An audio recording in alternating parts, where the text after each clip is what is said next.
Hey everybody, John from Cardboard of the Rings here, back with issue 3 of Lord of the Rings, the card game, The Magazine by Hachette Partworks. Now, if you missed the first 2 videos in this series, you can find them here on our channel, and of course, hit that subscribe button and find us on your favorite podcast app, etc., etc. But yeah, especially if you're a new player, because this is a product aimed at new players, I'm going to again suggest maybe finding one of the other new player videos we've got on the channel here because, well, this product is interesting. Yeah, this product is, it's something. So we're going to do this one a little bit differently. Normally, when I do these, I do a short little intro and then I play the quest in the magazine as if I were a new player. And then I evaluate what did I learn as a new player and think about the things, you know, the different cards we gained or the different skills we began to understand, etc., etc. Well, and then after that, I would editorialize and comment about it as an experienced player and review the product as a whole as, you know, do I think that this would teach new players the game? Well, we're going to do that in a little bit different order this time because this is not the first time that I've played this quest. In fact, I recorded a very long and very painful playthrough. That was a bad beat. It was a loss. And in fact, at the end of that, I said that I did not think you could actually beat the quest with the cards that they give you. So let's talk about that for a second. First up is the deck. First up is the deck that they give you. Now, the way the deck is constructed, you're meant to have 4 heroes, one of them being Spirit Pippin. But in this set, they also give you Lore Pippin. So here again, the editors began to get a little confused. I think there was a change in there was a change somewhere in the process because they actually give you a card, the Tom Bombadillo card, from in this set, and it is a lore card, which of course you can't play if you have Spirit Pippin in the deck. And there's a bunch of Spirit cards in the deck, only one of them particularly useful for this quest. But anyway, so that card, dead card, in hand automatically. And in fact, there comes a point in the late stage of the game where actually you do kind of need to put Tom Bombadil in there because the other thing is there's no allies in this quest. Now, it's a very thematic quest. This is supposed to be fog on the Barrow-downs, and to their credit, I mean, this was one of the few ways that you can play this quest, I guess. You know, if for some reason you can't get a hold of the excellent print-on-demand product. But they didn't balance theme and mechanics well at all. Because in this quest, the encounter deck consists of 9 cards. 9 cards, okay? 9 cards. 5 of them are enemies.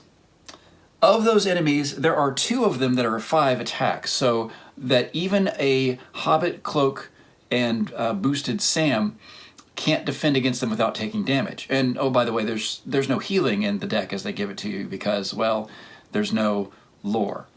Also in the encounter deck is, I'll pull it out, this card, Frozen by Fear.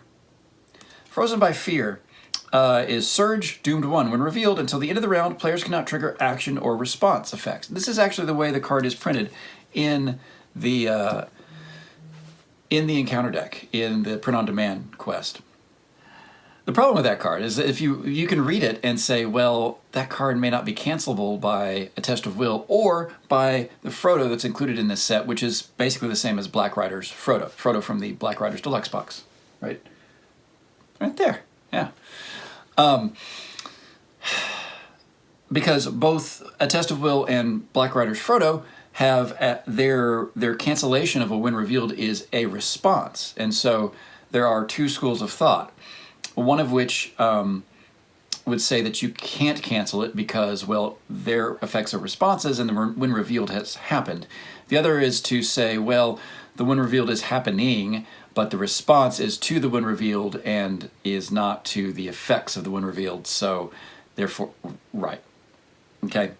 I asked the rules discussion channel on our Discord, and as always, Sapidus was a great help, as well as some of the other denizens there.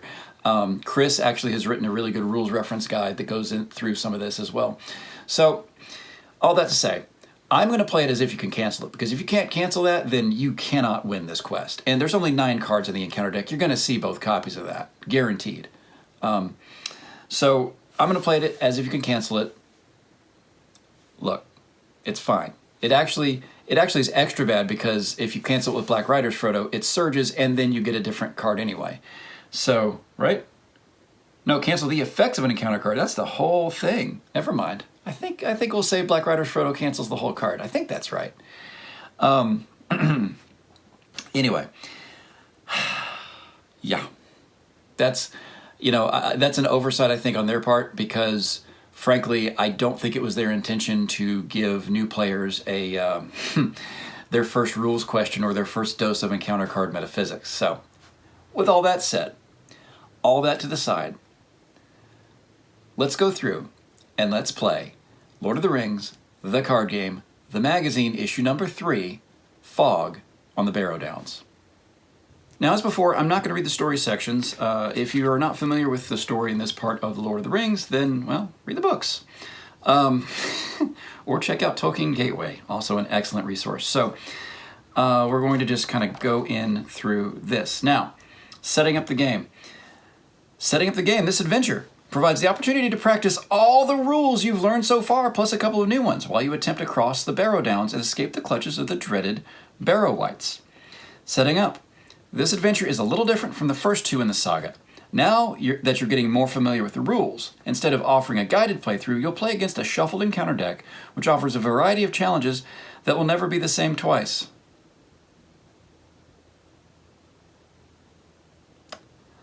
Don't worry though, we've got a complete refresher on all the rules you need on the next page, which you can use to work your way through each turn of the game. Heroes. First, take the 4 hobbits, Frodo Baggins, Sam Gamgee, Merry, and Pippin from your collection. They will be your heroes for this adventure. So set them up ready. You should give Frodo the One Ring too. All of that we've already done already. Hero cards, which should say player cards, and then they give you the list of hero cards, should say player cards, including Tom Bombadil, but it doesn't mean foil Tom Bombadillo. No, we sit him aside. I really just wanted to get that joke in. Anyway, it means to include Tom Bombadillo, again, the lore card that we can't play without switching over to Lore Pippin. So I have Lore Pippin in this deck. This deck, again, is a deck that I've constructed out of the cards that are available from the card pool as it currently stands. Moving on, encounter deck. Take the Tom Bombadil card, the foil Tom Bombadillo. It's funnier the more times you say it, I promise.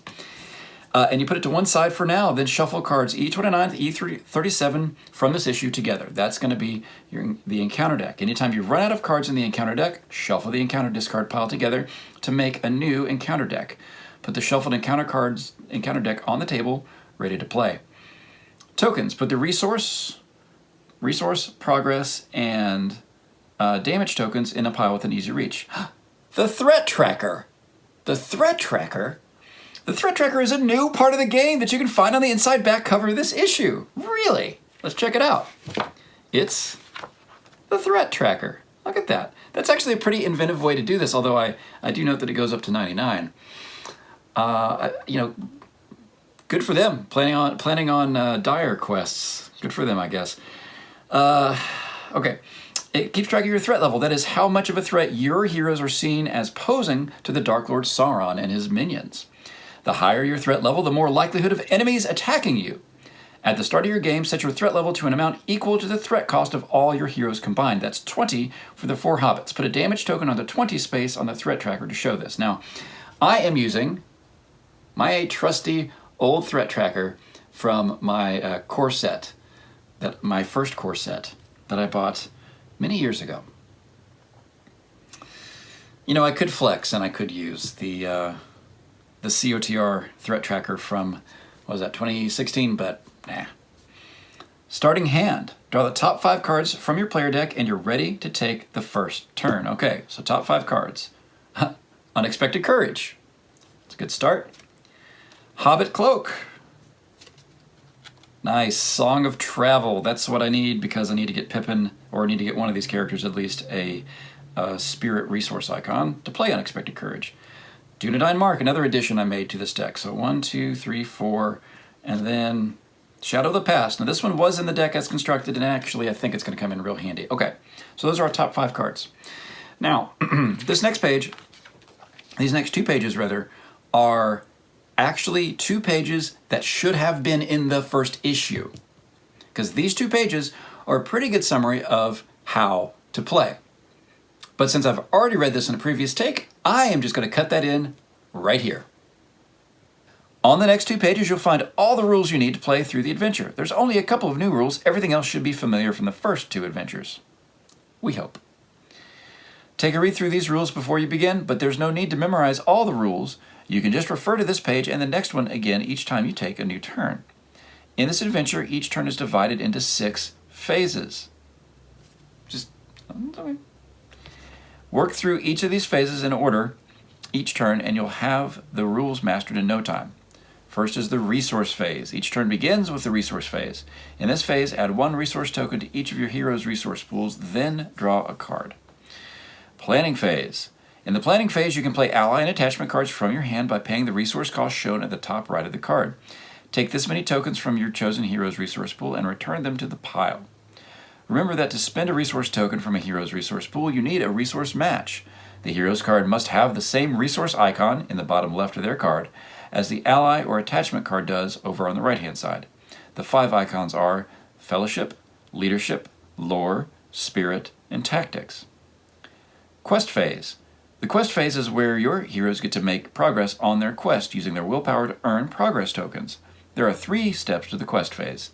Step 1, commit characters. It's up to you how many characters you want to commit to the quest each turn. You don't have to commit any. Any characters you commit are exhausted. Turn their card to the side, so won't usually be able, so they won't usually be able to fight later in the turn. Step 2, staging. Once you've committed characters, turn over the top card of the encounter deck. This is called staging. If the card is an enemy or location card, add it to the staging area. If it's an event, work out its effects before moving on to the next step. There are no locations in this encounter deck. That's why there's only these 6 phases. Step 3, quest resolution. Once you've revealed an encounter card, add up the willpower of all the characters committed to the quest. Next, add up the threat strength of all the cards in the staging area. If your total willpower is higher than the total threat strength, you earn progress tokens equal to the difference. If the total threat strength is higher than your total willpower, you don't earn any progress tokens this turn. I'm a new player. We're not going to talk about that yet. Progress tokens. If there's an active location card, as you saw in Adventure 2, The Hunt for Gollum, then the progress tokens are placed on it. If there is no active location, then the progress tokens should be placed on the current quest stage as in Adventure 1, The Black Riders. A lot of adventures feature both quest stages and location cards, but this adventure, like The Black Riders, just uses quest stages, so no need to worry about location cards this time. See? Either way, progress tokens allow you to make progress through the adventure. When the active location card has a number of progress tokens on it equal to its quest points, it is explored. You can put it in the discard pile. It's similar for quest stages. Once you've earned a number of progress tokens equal to the quest points shown in the current quest stage, for example, the quest stage through the Barrow-downs or over the page has 12 quest points. You've completed that stage and can move on to the next. A little confusing in the parenthetical there, but we've done progress tokens before. Engagement phase. In the last adventure, Aragorn was free to engage any enemies he wanted. It works the same way in this adventure. At the start of the engagement phase, you can choose to engage 1 enemy card in the staging area, if you want.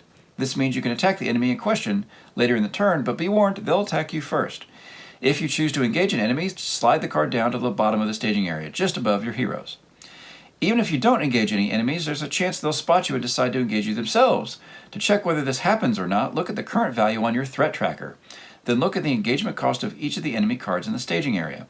If the enemy's engagement cost is lower than the current value on your threat tracker, the enemy will engage you. If more than one enemy has an engagement cost lower than the current value of your threat tracker, the one with the highest engagement cost will engage you. The others remain in this staging area.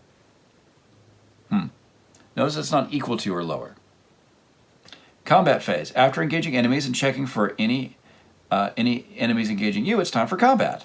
Enemies attack first. Choose one of your ready characters to defend and exhaust that character. Then work out the result of the attack.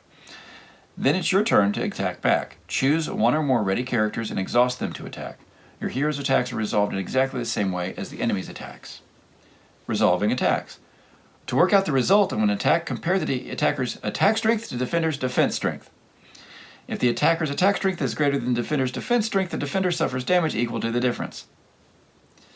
Place one damage token on the card for each point of damage suffered. Once a card has a number of damage tokens equal to its hit points, it is defeated and discarded.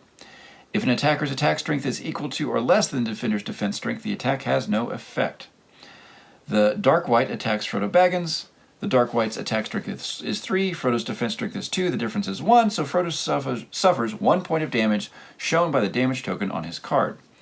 Finally, refresh. At the end of the turn, ready all of your cards, turn them back upright if they've been exhausted, then increase the value on your threat tracker by 1. Now it's time to take your next turn. Well, thank you, previous Take Me. You're right, it is time to take our next turn, or rather, I guess, our first turn. So here we are, across the Barrow-downs. After being well rested and well fed in the house of Tom Bombadil, the hobbits head north towards the east road, hoping to avoid the barrows, but a thick fog settles in around them and they struggle to keep their way. This is the first quest stage of the adventure. You'll need to earn 12 progress tokens to move on from it. Follow all the rules on the previous page to take your first turn. Take your time and just work carefully through each phase. Think about the cards you have in your hand and try to plan a little ahead if you can. Genuinely good advice. Once you've earned the required 12 progress tokens, don't worry if it takes a good few turns. Notice it doesn't say a few good turns, but turn the page to move on to the next stage of the quest. Let's read this green box here. When to quest, when to fight.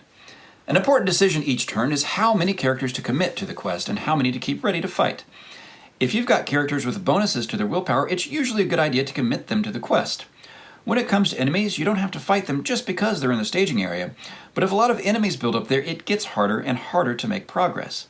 If you can, keep a couple of heroes ready each turn, and choose to engage one of the enemies in the staging area if you can. Finally, Frozen by Fear. My favorite card in the encounter deck, my favorite 2 cards in the encounter deck.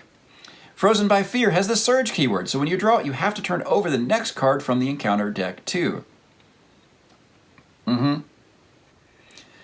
As well as enemy cards, the encounter deck includes a few nasty treachery cards. If you draw Frozen by Fear until the end of the turn or round, you won't be able to use any special rules on the cards that begin with the action or response keywords.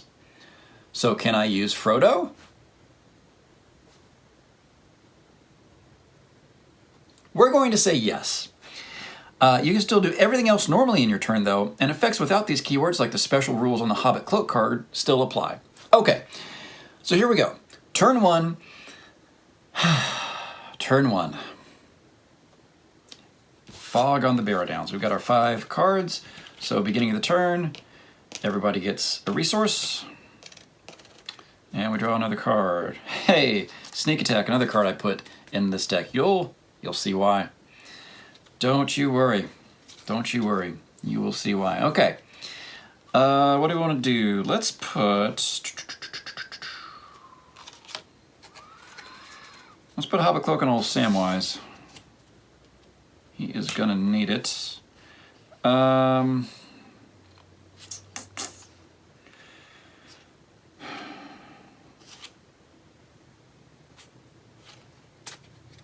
now, I'm gonna put Song of Travel on Pip, just so we can get Unexpected Courage on Sam next turn. Okay, Shadow of the Past, can't use it right now.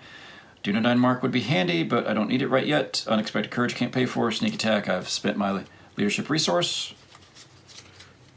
Yep. So let's quest.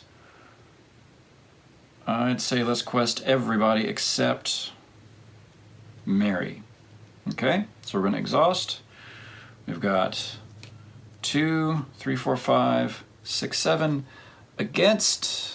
Oh, a Cold Wight for 2 threat. Okay, so 7 against 2 is 5 progress. And the Cold Wight doesn't have any win revealed or anything like that. I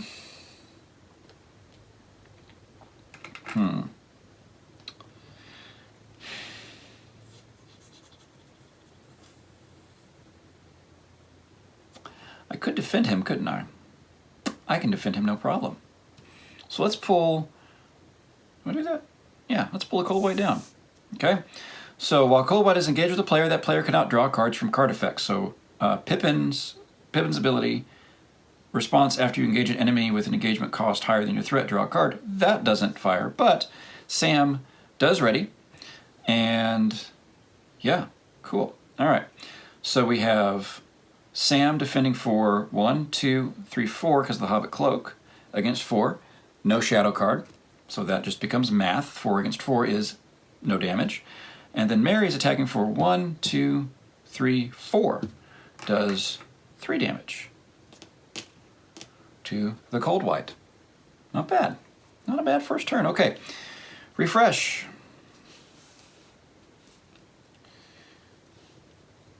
Thread up. Draw another card. Farmer Maggot. Good old Farmer Maggot. He's a 3-cost tactics ally. 1 willpower, 2 attack, no defense, 2 hit points response. After Farmer Maggot enters play, deal 1 damage to an enemy engaged with you. Deal 2 damage instead if that enemy's engagement cost is higher than your threat. That's what sneak attack is for. All right. Let's put out our 1, 2, 3, 4 resources. All right. So I'm going to save that little shenanigan for later. Yeah. I'm going to put Unexpected Courage on Sam, thanks to Pippin's Spirit resource. And then I am going to...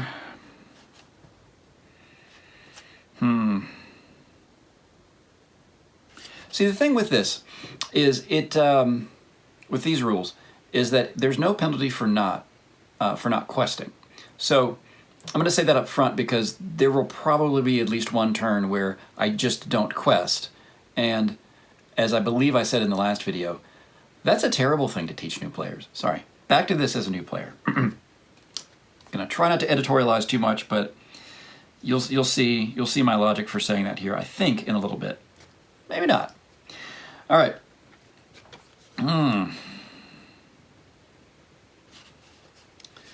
It is very tempting to sneak attack Farmer Maggot in right now, but we're going to wait. Instead, we're going to quest again. So 2, I can do this now with him, 3, 4, 5, because I can ready him with Unexpected Courage. In fact, let's go ahead and do that. That's just a good practice to get into as a new player. Don't leave, if you don't have to leave a character exhausted after questing, then don't do that. So 2, 3, 4, 5, 6, 7 against so far nothing. Let's see what we get. We get, oh, a Barrow white. Okay, 3. So 7 against 3. We do another 4 progress. Not bad. 1, 2, 3, 4. All right, so let's move on to combat. Now, Sam does not ready this turn because we're not engaging the cold white. We're already engaged with the cold white, so he was not going to get a bonus, which would be a real bummer. So instead what we're going to do is we are going to sneak attack in Farmer Maggot. Response, after Farmer Maggot enters play, deal 1 damage to an enemy engaged with you. Deal 2 damage if that enemy's engagement cost is higher than your threat. 35 is higher than 31. Cold white takes 2 more damage, and we kill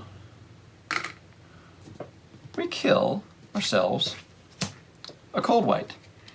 Now, I have some spare resources going around. It is tempting to go ahead and do a Shadow of the Past, but I am not going to do that right this second. Now, I could have done that in the engagement phase, and maybe could have brought down the Barrow white, and yeah, I'm not going to press my luck. We're going to probably, what I'm going to end up doing is I'm probably going to end up Shadow of the Pasting cold white back onto the top. We'll see what happens next turn, see what I draw out of my player deck here. Okay, so into the phase, Farmer Maggot comes back to hand because of sneak attack, and now we're into the refresh phase. So we refresh, we thread up, and then we go to round 3. So round 3, everybody gets some money. I get a card. Halfling Determination.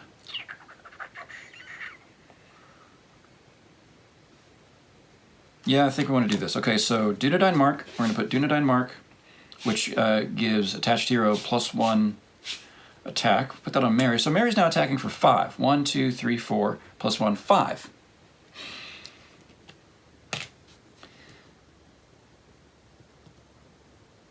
All right. And then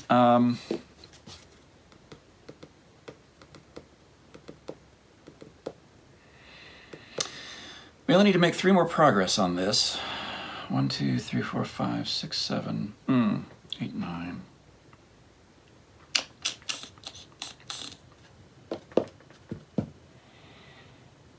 Yeah, it's better to know. Let's just get through this. Okay, we're hobbits. We're going to engage when we need to, and we're going to avoid engagement as much as we can. So, 2, 3, 4, 5. I'm going to leave him there. 6, 7. Okay, 7 against 5 is only going to be 2 progress, so we're going to need to quest Mary. And then, before staging, or maybe I did that back in the planning phase, we play Shadow of the Past. So Shadow of the Past move the top card of the encounter discard pile onto the top of the encounter deck. Cool. Now, staging. 3, 4, 5 against 9 is 4 progress. So we put our last 3 progress, boom, boom, boom, right there. Okay. Now we moved on to Trapped in a Barrow. After becoming lost in the fog, Frodo awakens to find himself trapped in one of the great barrows, his companions seemingly frozen beside him with an ancient blade laid across their chests. Frodo thinks himself hopelessly trapped until the wild thought of escape at last comes to him. In this stage of the quest, you need to accumulate 9 progress tokens to escape the Great Barrow, but is made more difficult by a couple of special rules. Firstly, you don't get a quest phase in the first turn after you reach this stage of the quest, so you won't earn any progress tokens. Secondly, you must exhaust all but one of your characters, so it will be risky to engage any of enemies. Probably best to think carefully and plan out your next turn. Tom Bombadillo.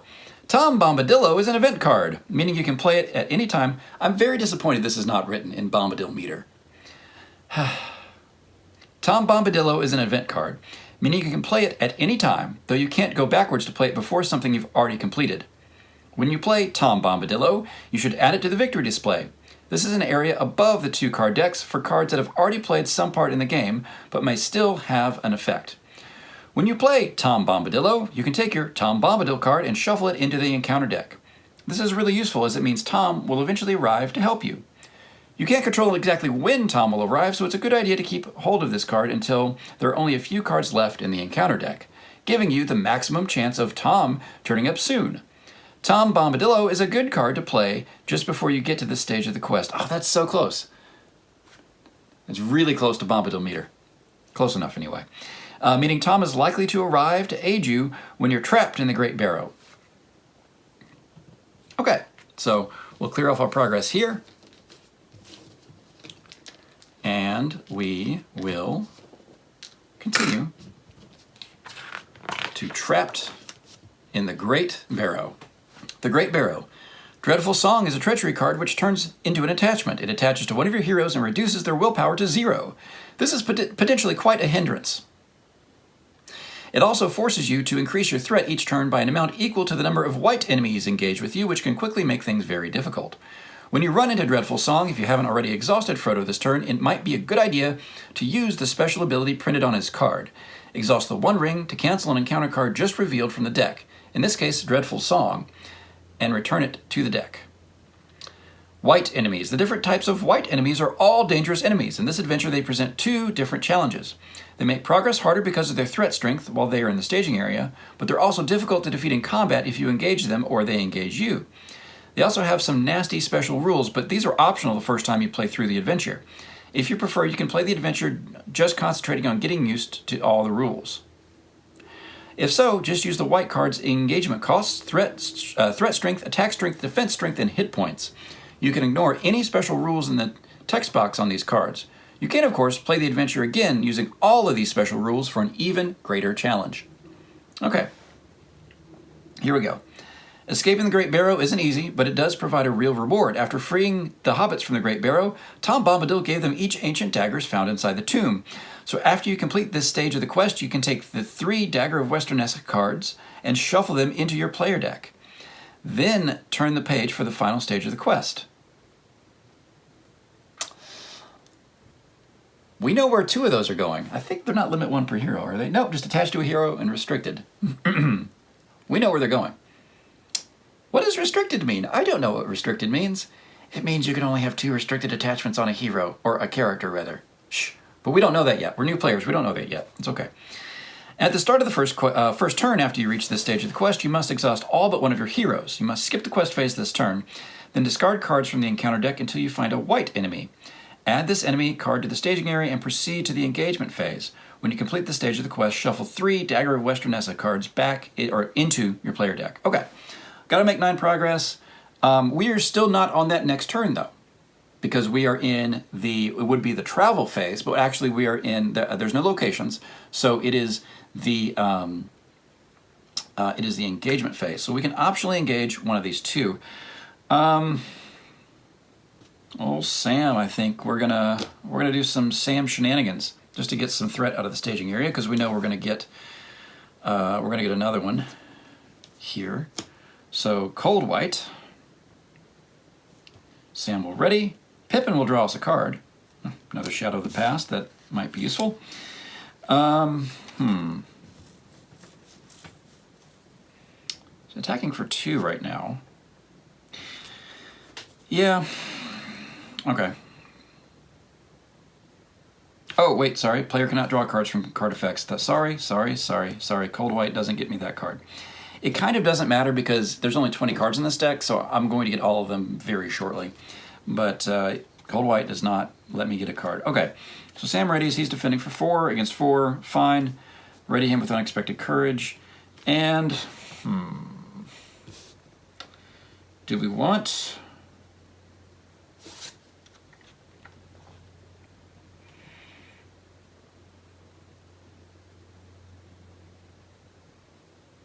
Let's see, Mary's swinging for 5.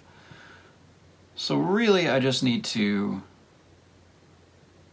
do some damage and I can save Halfling Determination. Okay, so Sam then attacks back for 2. 2 against the enemy's 1 defense does 1 damage. Next turn, Mary will be able to finish him off. Okay. All right, now refresh. Thread up. Draw a card. There's that Shadow of the Past. We are on turn 4. That sounds right. I kind of wish I was getting some Frodo's Intuition out of this, but we'll see. Okay, so special rules. At the start of the first turn after you reach this stage of the quest, you must exhaust all but one of your heroes. All right, so we're going to leave Mary ready. We are going to exhaust Pippin, Sam, and Frodo, but then we're going to use Unexpected Courage to ready Sam. All right? Now, you must skip the quest phase this turn, so we can't make any progress at all, but then discard cards from the encounter deck until you find a white enemy. Okay, got a dark white up there, so there's 5 threat in the staging area. Nothing has to engage us, and yeah, that's that. Okay. So, no engagement happens, or we're going to choose not to optionally engage. We don't have to engage these 2. So, back to the combat phase one more time. Sam is going to take a damage from this. I could Halfling Determine him, but I've got some healing in here at least, so I'm going to take a little risk and let him take 1 damage, because he, again, even though he's engaged with an enemy that has a engagement cost higher than my threat, he did not ready from that, so I can't trigger his response. He doesn't get the boost, but he still has Hobbit Cloak. He's still defending for 3 against 4. He takes 1 damage. Bit of a bummer. That's okay. And then we can't ready him, but Mary is ready, And he's attacking for +1 for each hobbit hero you control. 1, 2, 3, 4. Plus do not die mark, attacking for 5. 4 gets through and is enough to kill the cold wight. Now we've got a little bit of business to tend before I bring another one of those down. So yeah, I'm not going to shadow the past anything. We're just going to refresh and threat up and draw another card. Frodo's Intuition. Frodo's Intuition. Excellent. Again, it's a 2-cost fellowship event. Each hero you control gets +1 willpower until the end of the round. Draw 1 card for each hobbit hero you control. I hope I didn't just put extra resources out. No, I think I'm okay. All right. So here we go, round 5. Yeah, we're just going to go ahead and play Frodo's Intuition. It's 2 cost, and 1, 2, 3, 4. Draw 4 cards. 1, 2, 3, 4. There's that Lore of Imladris. I kind of wish we had another sneak attack. That would be nice. Okay, so maybe it is time to do another Shadow of the Past, because I really don't want to. I can deal with the enemies right now. The treacheries at this point are actually worse for me, because canceling them just means I'm going to get another card. So I like this version of Frodo a lot, but we're not gonna. I'm gonna try to avoid using that ability right now. Okay, so I want to save some money here.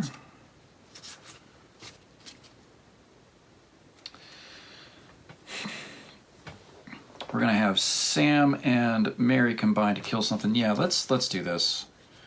Let's do this. Okay, so Shadow of the Past. And I'll use a leadership and a lore / spirit resource for that. So we know we're gonna have a total of 7 in the staging area, and then I'm gonna be able to quest for 2, 3, 4, 5, 6, 7, 8, 9, 10. At least I'll do 3 progress. 3, so 3 plus 4 is 7, plus 3 is 10. Again, that's coming from Frodo's Intuition. Each hero you control gets +1 willpower until the end of the round. All right. So we draw that Barrow-wight back out.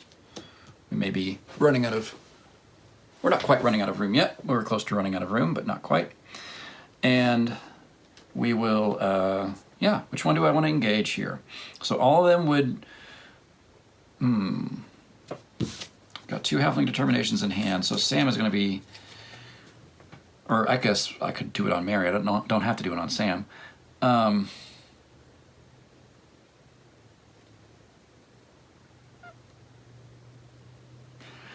I think let's get this one out of the way, because Sam can defend these 2 pretty easily. This is the only one that can really hurt him. So Sam engages him, or I as a player engage him, readying Sam, because that's higher than that. And then, let's see, after, yeah, none of that fires. Nothing is preventing Pippin from drawing us another card. Celebrian Stone, okay. This is a thematic, all right? I know, all right? I know. Pretend it's a little drawing he made of Rosie or something, okay? That's what this is. A little drawing made of Rosie or something like that. Because, yeah, it's probably going on Samwise here in our Tower of Sam deck. We'll talk about that next turn. Yep. So, the Barrow-wight attacks for 5. Sam defends for 4. I'm going to ready with Unexpected Courage. Sam takes 2 damage, but we've got 2 resources on Pippin here. So, action. Lore of Imladris. Action. Choose a character, heal all damage from that character. So we'll pay our 2 lore. We'll heal the 2 damage off of Sam. And then, let's see what we've got here. So, Mary is attacking for 5. We need to do 7. 5, 6, 7. Yeah, I don't even need the Halfling Determination, actually. I could have used it, I guess, to save the healing, but that's okay. Okay, so 5, 6, 7 is enough to kill the Barrow-wight. All right. So we've still got 4 in the staging area. That's kind of a bummer, but we're in an okay spot. We're in an okay spot right now. Okay. Let's refresh. Thread up.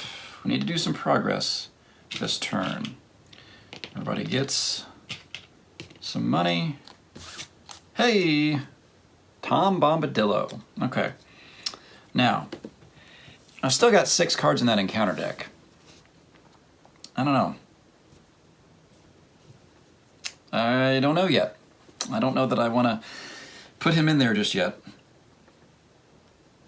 What I do know is I want to do Frodo's Intuition again. So 2 cost, and I draw 4 more cards. First is Sneak Attack. Next is Lore of Imladris. Third is Quick Strike. And my last card in the deck is another Quick Strike. Well, okay. Once we get Merry suitably murdered up, I think we'll be in good shape. All right, Celebrian Stone. Or carefully drawn picture of Rosie. Going on there. So Sam is now questing for 5. We've got willpower boosts. We're gonna do some progress, I think. 2, 7, 9, 10, 11, 12. 12 willpower against. I don't know what's coming off the top of this deck. Let's find out. The other Barrow-wight. 3, 4, 5, 6, 7. Okay. 12 against 7. Is that right? 3, 4, 5, 6, 7, 8, 9, 10, 11, 12. Yep, against 7. We do 5 progress. 5. Let's do the thing again. I'm not scared of the old Barrow-wight. Come on down, Barrow-wight. You don't scare me. Ready Samwise from his effect. And then player actions. At the beginning, I know that I get player actions at the beginning of the combat phase. I don't know how I know that. I just know that. You get player actions at the beginning of the combat phase. So, first things first. Oh, no, I can't do it. Dang, I can't do it that way. Never mind. Let's see. I was going to sneak attack in the Farmer Market, but I can't this turn because I have already spent my leadership resources. That's okay. I'm sitting on some Halfling Determination, so that will make up for the 2 damage if I need it. Okay. So he's swinging for 5. I'm going to need to come up with 7. That's not a problem. So we're going to play. First, we're going to play Halfling Determination. Choose a Hobbit character. That character gets +1 to all his stats until the end of the phase. And then we're going to play Quick Strike. Action. Exhaust a character you control to immediately declare it as an attacker and resolve its attack against any eligible enemy target. So here we go. Merry is swinging for 5, 6, 7 against the Barrow-wight. Kills the Barrow-wight before the Barrow-wight has a chance to take a poke at Sam. Whew. Okay. Not bad. Not bad, but I have no way of recycling cards, so we're gonna need to get after it. All right. Refresh. Thread up. New round. No cards to draw.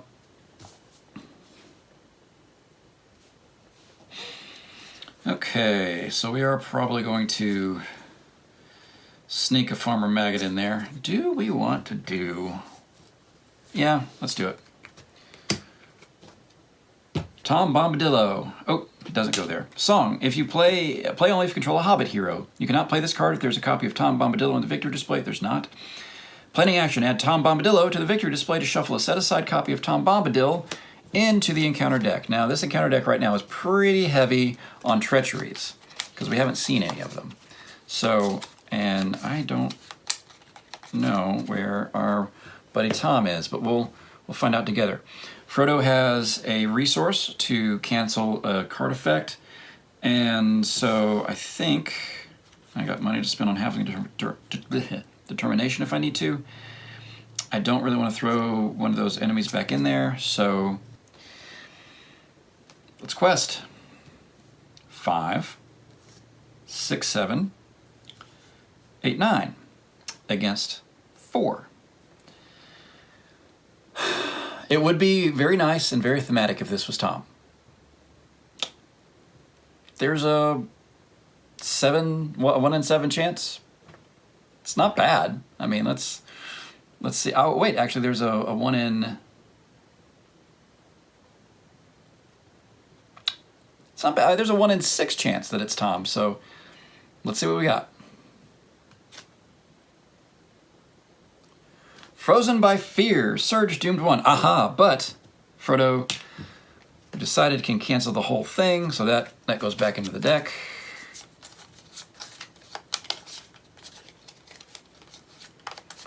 Okay.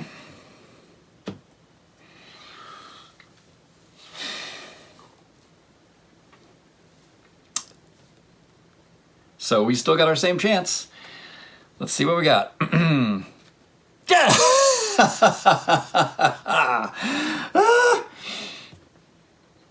Foil Tom Bombadil. Tom Bombadillo. Bright blue his jacket is, and his boots are yellow. All right.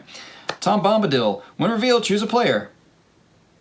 That player gains control of Tom Bombadil, ready and committed to the quest. So 3 more against that. At the end of the round, remove Tom Bombadil and a copy of Tom Bombadillo in the victory display from the game. This effect cannot be canceled. Okay, well now it is time to wreck some shop. Can I... Let's see what we can get away with. Okay. All right. So that's 3 more. We're going to clear this no problem. So we're at what? 12 against 4 is 8. We clear through the progress. 1, 2,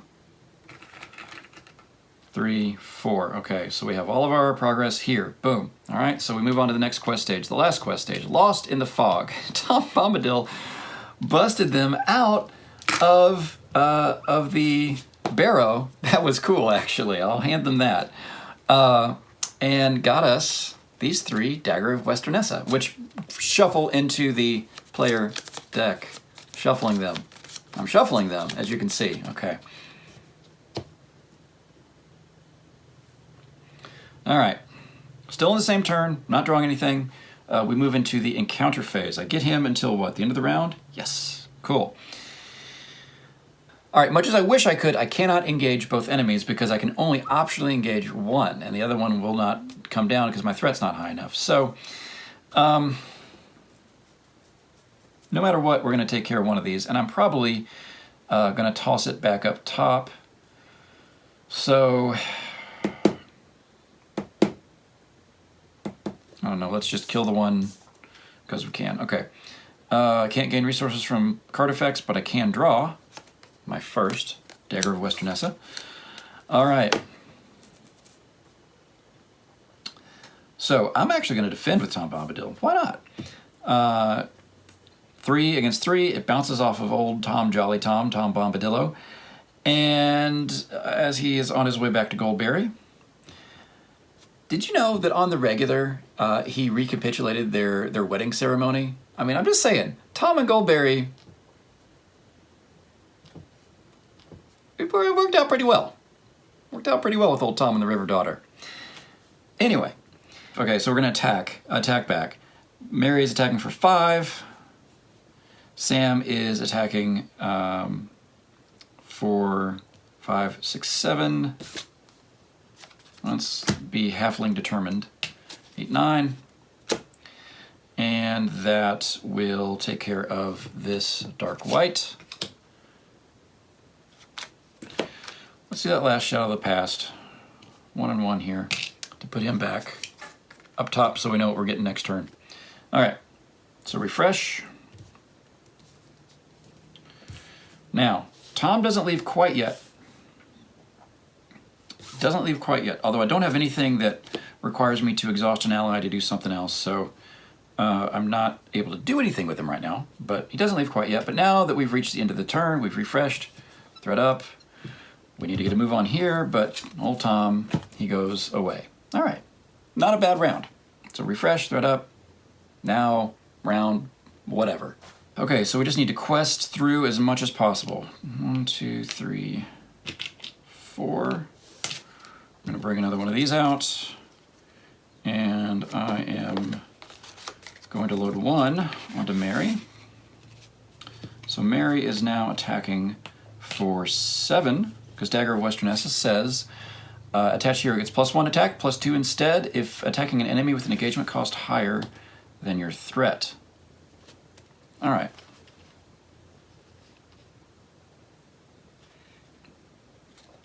Cool. 2, 7,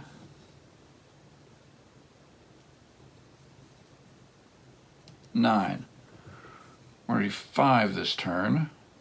No, let's do 7 this turn. I'm going to think ahead a little bit. Okay, so 2 plus 5 is 7, 8, 9, 10, 11. We know what's coming out. 11 against 4 is 7. That gets us kind of halfway unlost in the fog. 3, 4, 5, 6, 7. All right. I'm going to pull one of these out just because I can continue to ready against it. Sam readies. Yeah. And is going to defend, no problem. 4 against 4 is not even an issue. And then we're going to say we're good there. I mean, I guess I could, why not? Unexpected Courage, it's ready. And let's attack back for 2, just because. Again, if I need to, I'm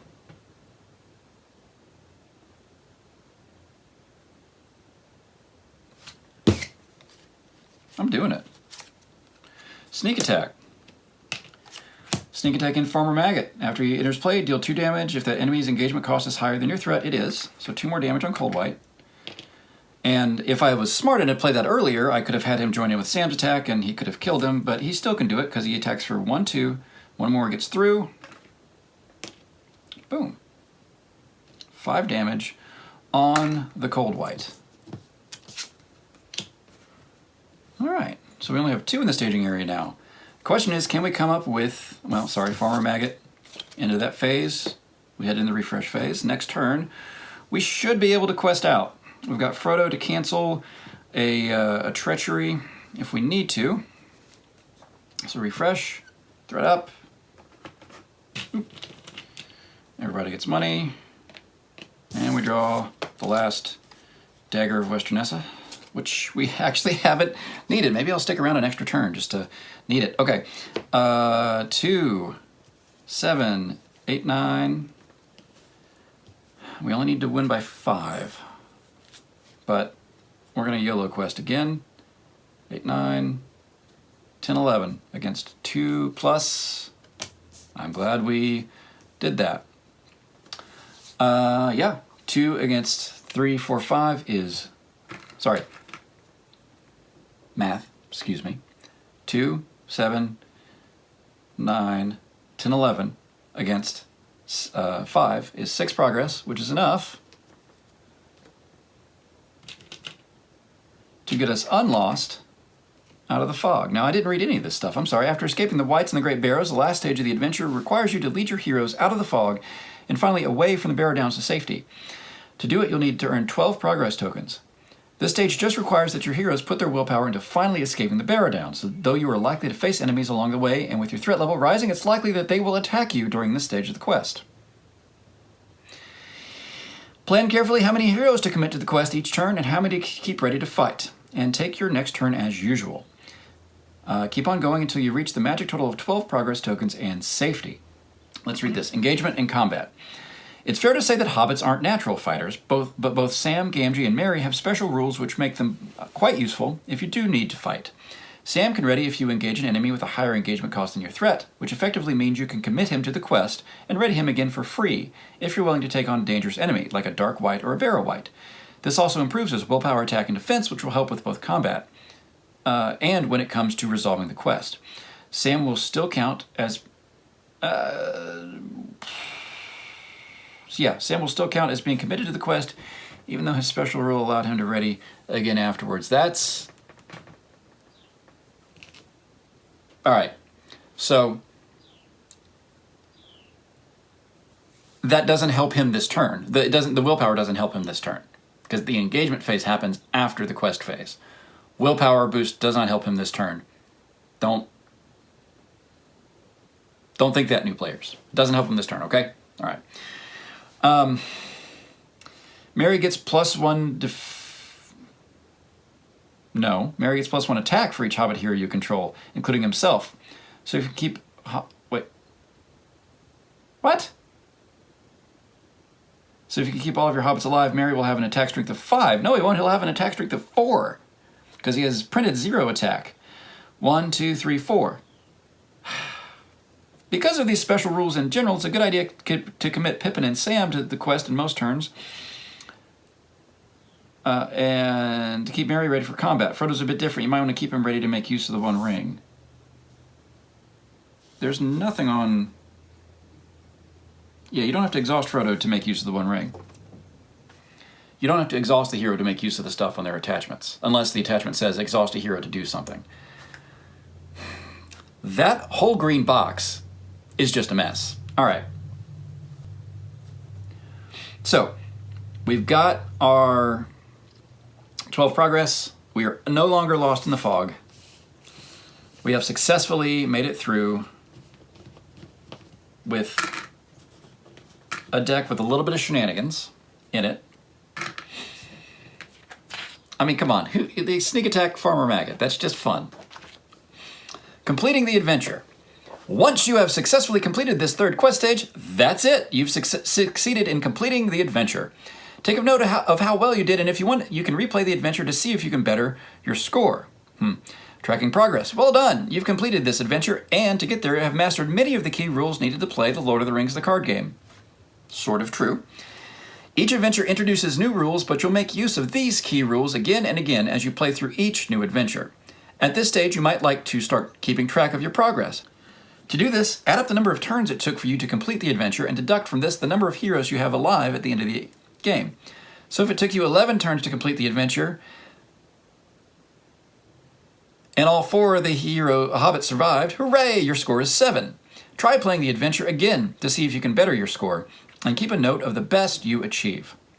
Replaying the adventure. This adventure is played with shuffled player decks and encounter decks, so the challenge will never be the same twice. It's fun to replay the adventure and see what you would do differently, even without changing anything. But if you do want to mix things up a bit when you replay the adventure, here are some ideas. Build your own deck. Do that. For this adventure, you need a player deck of 20 cards. You can build this using any player cards you like from your collection. Just remember that since you need a resource match to play cards from your hand, the cards you choose should have a resource icon matching one of your heroes. Yeah, it really should, Magazine. I agree. It really should. Really don't need Spirit Pippin. Really need Lore Pippin. Yeah. Anyway. You'll also notice that there are a lot of cards in your collection so far that are tailored to the hobbits themselves. Cards like Hobbit Cloak, which can only be attached to a hobbit hero. Or cards like Take No Notice, which cost fewer resources to play if you have hobbit heroes. These kind of combined effects are known as synergies. These synergies are a good starting point when it comes to building your own deck, as it means you'll maximize the advantages while also giving yourself plenty of options. Okay, very true. Change your heroes. Although it was the 4 hobbits, Frodo, Sam, Merry, and Pippin, who crossed the Barrow-downs, you can always replay the adventure with different heroes, if you like. You can even replay the adventure with Aragorn as a lone hero.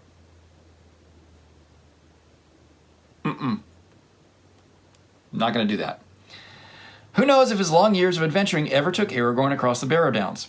Probably. If you do this, you'll want to build a deck suited to Aragorn. The deck used in Adventure 2, The Hunt for Gollum, is a good starting point since it includes some ranger allies, but as before, you could try thinking about synergies and include in your deck any cards which you think might be a good match for Aragorn as he makes his way through the fog on the Barrow-downs. Again, the anatomy of enemy cards and treachery cards.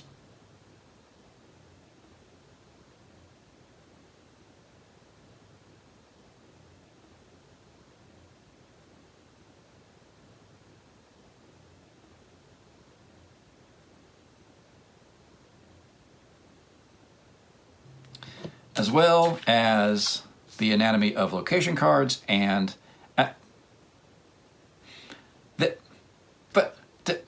it's not an ally card. It's an objective card, but it's okay.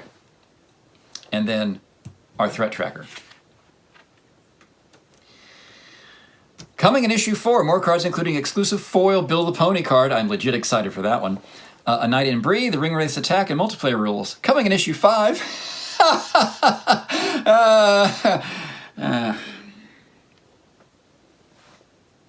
I don't know why it advertises the quest phase as a point in issue 5, because that's about all you did in issue 1. Okay, so as a new player, what did I learn? Well, as a new player, I got to play my first mostly actual real game of the Lord of the Rings, the card game, without the magazine hand-holding me. And I had a quest that I was questing against. The quest stages had different effects. I had things I had to do when I reached those quest stages, and then I had to come up with my own plan to deal with the situations that the encounter deck gave to me. So, as a new player, I feel like I got very lucky getting Tom to get them out of the barrow, but hey, you know what? Sometimes I have luck with cards like that. If only there was a deck that had, I don't know, eagles in it and could somehow break ships or something. Anyway. Other things as a new player. Resource smoothing, I guess. I learned a little bit about that.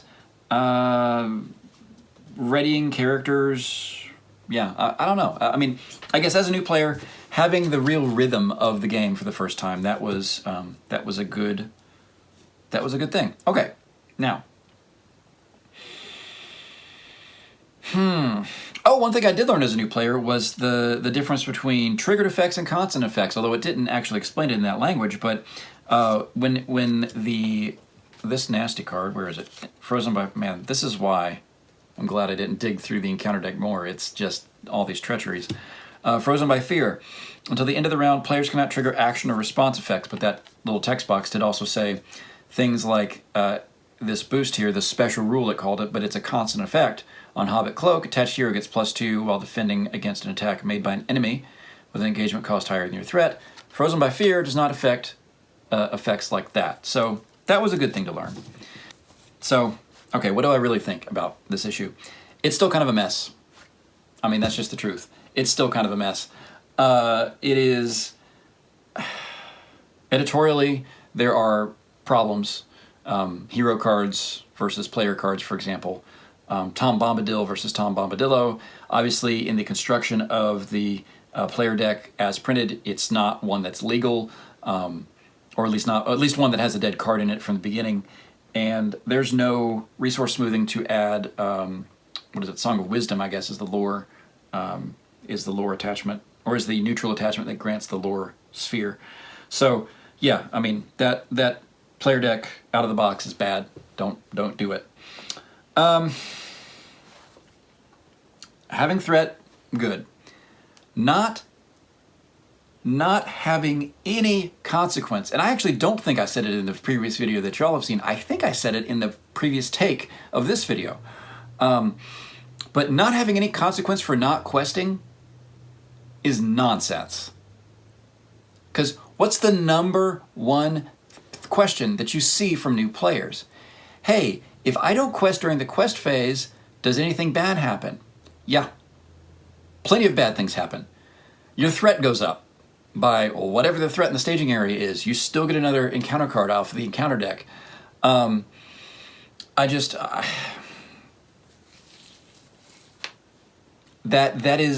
That to me is such a fundamental problem, that to introduce that, essentially to teach someone the wrong thing from the outset because it makes it simpler is just wrong. Now, I mean, I'm not a professional educator, okay? Both of my parents were, My mom for her entire career, actually. But look, I taught music lessons. I taught piano for 10 years, yeah. And I can't fathom, like, I definitely taught things in a more simplified fashion for beginner students. Fine. There's some things that you don't explain in full because it's more information than the student needs. I get that. But I wouldn't intentionally teach bad technique in order to make something simpler. Like, I'm struggling to come up with any kind of analogy or anything, because it's so wrong to teach that you don't have to quest during the quest phase and nothing bad will happen. You just won't make progress. Well, that's not true. In the full game, that's just not true. So that, I think, is a pretty big knock on this. Again, the ambition in this product is impressive. The pages about how to play should have been in issue 1, and it falls apart in that the encounter deck is actually quite hard, and you need to build a specialized deck. Granted, you can build it out of the cards that you have here, so maybe they were, teaching the players how to lose. Fine, that's okay. Because certainly, okay, so certainly in the published core set from FFG, not every quest is winnable with the 4 pre-constructed decks.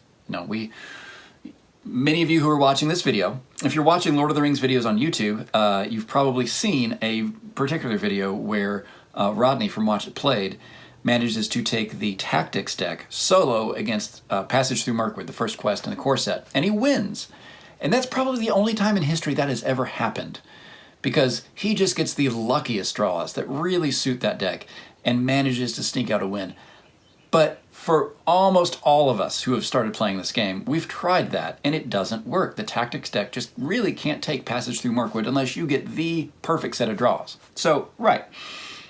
Just because the deck is pre-constructed by the publisher doesn't mean it necessarily needs to be able to beat the quest. I get that, and maybe that's what they were trying, but I think that might be giving them a little too much credit. I don't know. I don't want to be mean here. Clearly a lot of thought went into this, but it is something that there are some portions of the execution of this that I keep finding very frustrating. So anyway, that was issue 3 of Lord of the Rings, the card game, the magazine, and we'll be back one more time for issue 4, which was, what was it? It was, The Prancing Pony, in issue 4 of Lord of the Rings, the card game, the magazine. Until next time, we'll see you then.